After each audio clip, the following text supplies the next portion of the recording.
Hello everyone, welcome to our channel Education Hotspot. So this is the next video in the most important question series for your first year subject, that is MSO 001. MSO 001 की बहुत सारी video already YouTube playlist पे है, paid classes में है। यहाँ पे बस हम एक फास्ट ट्रैक रिवीजन फॉर्म में शॉर्ट में चीजों को कवर कर रहे हैं। यहाँ पे मैं आपको कोई 500 वर्ड 1000 वर्ड में कहानी नहीं समझा रही हूँ, क्योंकि वो काम मैं ऑलरेडी कर चुकी हूँ। अभी हम यहाँ पे एक कम टाइम में आप ज्यादा से ज्यादा टॉपिक को कैसे अपने माइंड में फिट इन कर सकते हो उस चीज पे वर्क कर रहे हैं। तो यहाँ पे इस सीरीज में हम ऑलरेडी कुछ टॉपिक कर चुके हैं और अगला टॉपिक हमारा है gender as a social stratification.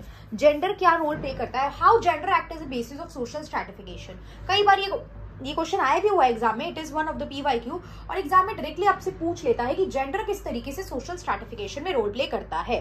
पिछली क्लास में मैंने आपको सोशल स्ट्रैटिफिकेशन में ट्यूमेन के बारे में बताया था कि ट्यूमेन जो है वो डेविस एंड मूरे के फंक्शनल पर्सपेक्टिव को क्रिटिसाइज करते हैं। अब यहाँ पे ऐसा कुछ पूछा नहीं गया है, लेकिन हाँ, आप चाहो तो सोशल स्ट्रैटिफिकेशन का पहले मीनिंग बता सकते हो, जो मैंने पिछली ट्यूमेन वाली वीडियो में आपको मेंशन किया था कि सोशल स्ट्रैटिफिकेशन मतलब division of the society into various group on the basis of caste, creed, religion, gender. किसी भी बेसिस पे, आप कास्ट के बेसिस पे, क्लास के बेसिस पे, जेंडर के बेसिस पे, रिलीजन के बेसिस पे जब सोसाइटी को डिफरेंट ग्रुप में डिवाइड कर देते हो तो वो कंसेप्ट कहलाता है सोशल स्ट्रैटिफिकेशन। अब यहाँ पे स्पेसिफिकली इस क्वेश्चन में पूछा गया कि जेंडर क्या रोल प्ले करता है। तो हमें पता है जेंडर को लेके बहुत सारी जो है ग्लोबली इनइक्वालिटी देखने को मिली है। लाइक इनिशियली वुमेन्स जो थी वो सिर्फ only like they are about कि उनको घर पे रहना है, they are not allowed to go out, they are not allowed to get the education, they are not allowed to do the job, they are not allowed to vote। ऐसे बहुत सारे political, social, cultural rights थे जिससे उन्हें जो था unaware रखा जाता था, जिससे उन्हें अलग रखा जाता था और उन्हें वो राइट प्रोवाइड नहीं किए जाते थे। Society is generally patriarchal. देखिए, हमारे इंडिया की बात करें तो वेदास वगैरह वाला जो टाइम था वहां पे वुमेन को इक्वल इंपॉर्टेंस मिल रही थी, बट उसके लेटर ऑन अगर हम सोसाइटीज की बात करें तो हमने देखा कि एक पेट्रियार्कल सोसाइटी बिल्ड होती हुई हमें दिखाई देनी स्टार्ट हुई, जहां पे वुमेन के साथ इनजस्टिस जो है वो देखने को मिली। तो इसी को कहीं ना कहीं आपको लिंक करके एक्सप्लेन करना है कि जेंडर इनइक्वालिटी एक सोशल स्ट्रक्चर का पार्ट है। जो स्ट्रैटिफिकेशन क्या रिप्रेजेंट करता है कि जो हिस्टोरिकली कंस्ट्रक्टेड नॉर्म्स हैं और रोल्स हैं वो किस तरीके से social position of the male and female को डिफाइन करते हैं, क्योंकि यहाँ इस क्वेश्चन में सिर्फ जेंडर की बात हो रही है। Social position for man, women and the other gender identities. अब इसमें हम हेडिंग्स के थ्रू, मैंने कुछ बहुत शॉर्ट में हेडिंग एक्सप्लेन करी है गाइस, मैंने डिटेल में नहीं यहाँ कहानी बताई आप लोगों को, आप डिटेल में एक्सप्लेन करोगे एग्जाम में अगर आ गया तो। फर्स्टली आप वो क्वेश्चन अटेम्प्ट करना जिनमें आप श्योर हो, अगर आपको लगे कि और कोई ऐसा क्वेश्चन नहीं है मुझे यही अटेम्प्ट करना पड़ेगा, देन आप ये सारे पॉइंटर्स को यूज कर सकते हैं। तो पहला यहाँ पे हमारे पास है डिवीजन ऑफ लेबर, काम का बंटवारे की बात। देखिए, डिवीजन ऑफ लेबर मतलब काम मेल एंड फीमेल को क्या क्या वर्क असाइन किए गए हैं। तो मैंने बताया इनिशियली वुमेन्स जो थी they perform majority of the unpaid work, household labour globally बात की जा रही है, और आज भी वुमेन्स जो है वो कंपैरेटिवली अगर मैन के देखा जाए तो वुमेन आर परफॉर्मिंग जो है वो अनपेड वर्क ज्यादा परफॉर्म कर रही है, वो ज्यादा टाइम डिवोट करती है अनपेड वर्क में। लाइक जो घर के काम करे जा रहे हैं बाय द वुमेन वो पेड नहीं है, लेकिन वो comparatively women are doing more than the man, right. This is the thing. Economic inequality है, वुमेन को इकोनॉमिक अपॉर्चुनिटी ही नहीं मिलती है, जॉब में बराबर के एक तरीके से अवसर नहीं मिलते हैं और फिर प्रमोशन भी नहीं मिलता है। जैसे कॉर्पोरेट लेवल पे एक कंसेप्ट है सोशियोलॉजी का, ग्लास सीलिंग।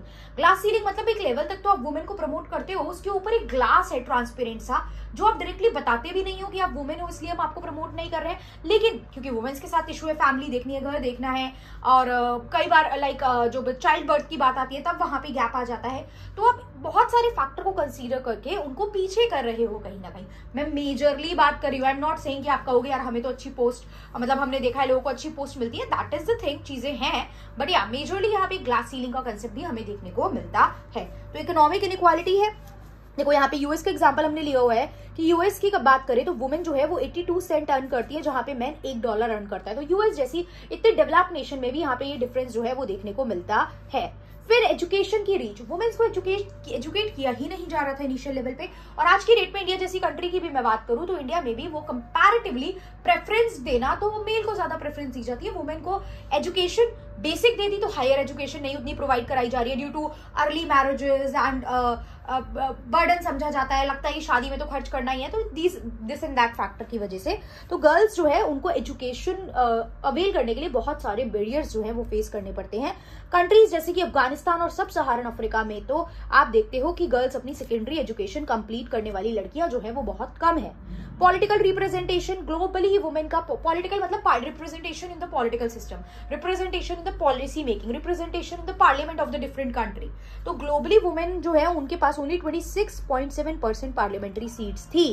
इंडिया में देखा जाए तो हमने 33% सीट्स अभी रिसेंट अमेंडमेंट के थ्रू रिजर्व करी है वुमेन के लिए, but still the participation of the women is very low.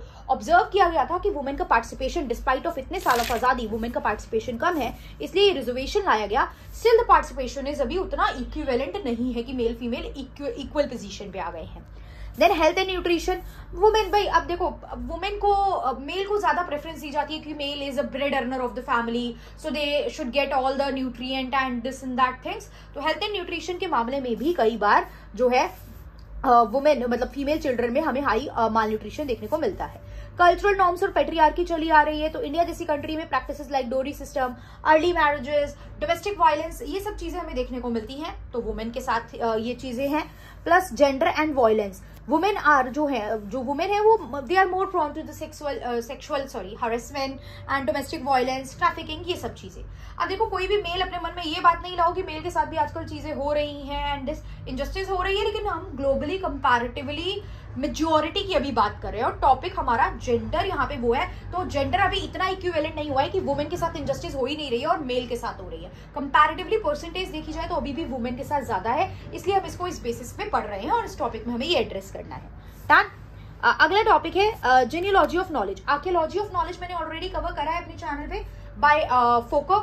यहाँ पे जो है आपका इनका कंसेप्ट है जेनियोलॉजी ऑफ नॉलेज। जीन्स देखो क्या होता है, ट्रांसफर होती है ना, जीन्स आपके एंसेस्टर से हमें ट्रांसफर हो रहे हैं, तो जेनियोलॉजी ऑफ नॉलेज है क्वेश्चनिंग द हिस्ट्री। आपके पास एक फैक्ट है, आपके पास एक बिलीव है, कोई रिसर्च करी हुई है, किसी ने हिस्ट्री में कोई बात कही हुई है, ऐसा था, आप उसको क्वेश्चन कर रहे हो, you are questioning that thing, right. तो ये किससे एसोसिएटेड है, थिंकर का नाम बताओ, और ये एक्सप्लोर करता है कि किस तरीके से नॉलेज जो है कंस्ट्रक्ट हुई है, हिस्ट्री आपने आज की डेट में कंस्ट्रक्ट करी है और उससे पावर रिलेशनशिप शेप किए हैं। ये मेजरली पावर और नॉलेज के बीच में भी रिलेशनशिप की बात करते हैं, that how power and knowledge are interrelated. किस तरीके से पावर के थ्रू आप ऐसे डोमिनेटेड रूल्स बनाते हो जिससे कि वो आपके फेवर में रहे या आप नॉलेज सिस्टम को भी कंट्रोल कर पाओ, तो ये पावर एंड नॉलेज की बात यहाँ पे मेजरली करते हैं।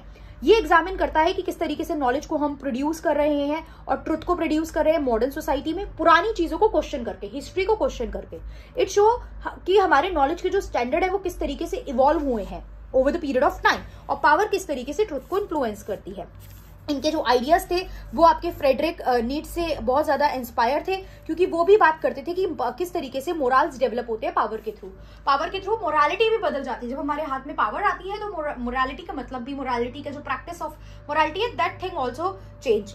ये इनका कंसेप्ट था। जेनियोलॉजी का मतलब क्या है, it is the history of the present. आज की डेट में जो है उसकी हिस्ट्री क्या थी, राइट, जिससे आप क्या करते हो, आज की सिचुएशन को डायग्नोस करना स्टार्ट करते हो, उसको स्टडी करते हो, कैसे पुरानी चीजों को उधेड़ के, पुरानी चीजों को क्वेश्चनिंग करके, राइट।